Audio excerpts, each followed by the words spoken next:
Hi, hello, welcome to today's session.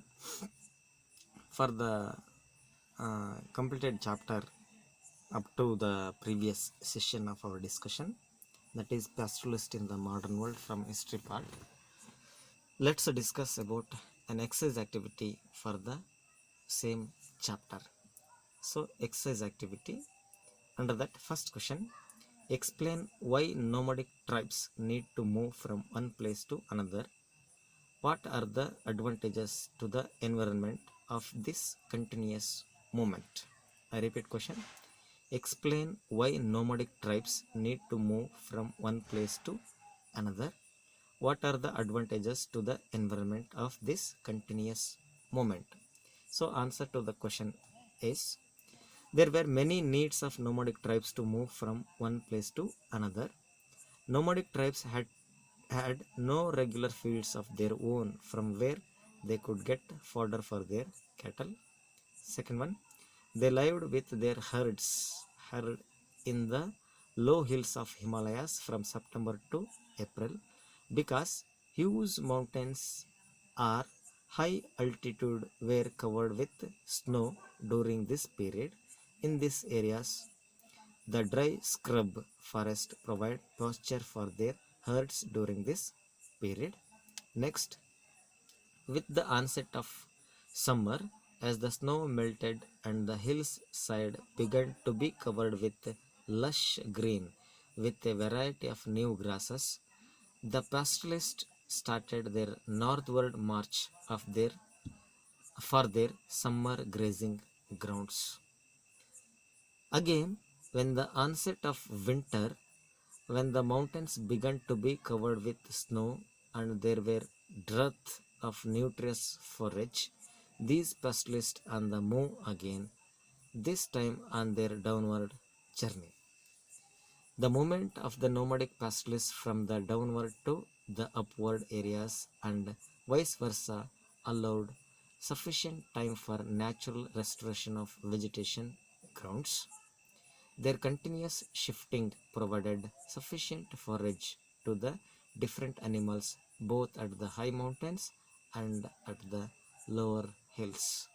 They also helped in maintaining the quality of the pastures. Then question number 2 under that first main question number 2 1. Discuss why the colonial government in India brought in the following laws. In each case, explain how the law changed the lives of pastoralists. First one, wasteland rules. Wasteland rules. All grazing lands were considered as wasteland by the colonial rulers as they brought no revenue to them.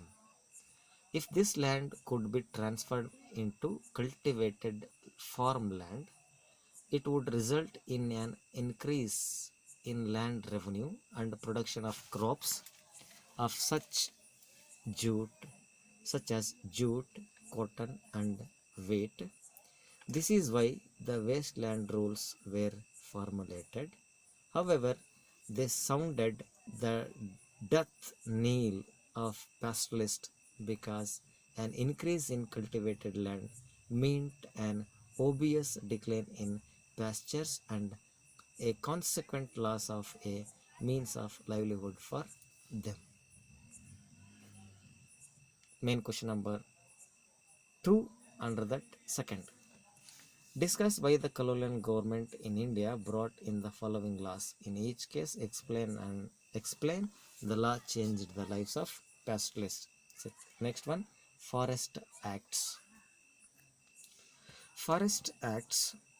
These were enacted to protect and preserve forests for timber, which was a commercial importance. These acts changed the life of pastoralists. They were now prevented from entering many forests that had earlier provided valuable forage for their cattle. They issued permits which monitored their entry and exit into forest. They could not stay in the forest as much as they liked. because the permit specified the number of days and hours they could spend in the forests. Question number 3. Under that Criminal Tribes Act. Criminal Tribes Act, the British government eyed nomadic people with suspicion and disregarded on account of their continuous movement.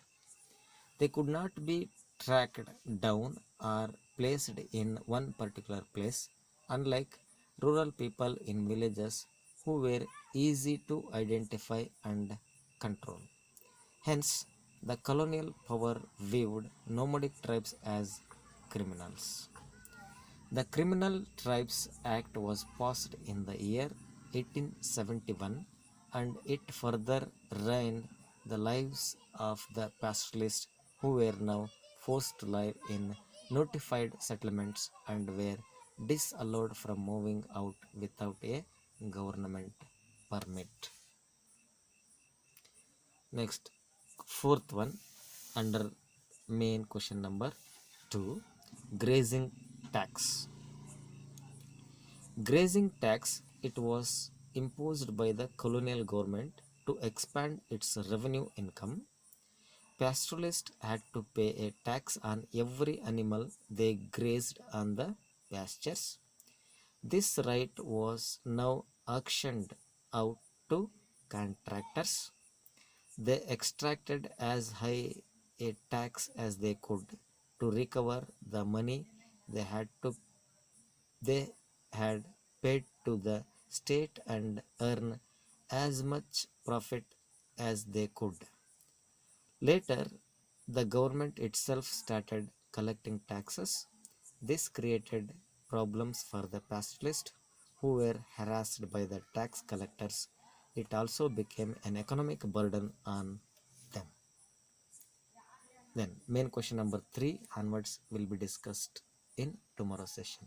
Thank you, one and all.